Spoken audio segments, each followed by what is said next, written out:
Conductor হিসেবে বা director হিসেবে মেয়েদের উপস্থিতি কিন্তু কম। সেটার আমি কারণটা ঠিক জানি না, কারণ আমার তো কাজ করতে কোনো অসুবিধে হয়নি ভাই। আজকে যেসব মেয়েরা ফিল্ম বা সিরিয়াল বা ডকুমেন্টারি বা বিভিন্ন কাজে ডিরেক্টোরিয়াল কাজ করছে, তাদেরও তো অসুবিধে হচ্ছে না।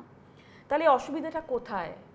মেয়েরা কি কোনো জায়গাটায় ভাবতে ভয় পাচ্ছে যে আমি গায়িকা হতে পারি, আমি নায়িকা হতে পারি, আমি পাঠিকা হতে পারি, মানে সব কিছু হতে পারি, পাঠ করতে পারি, কিন্তু আমি ডিরেকশন দিয়ে একটা জিনিস দাঁড় করাতে পারবো না।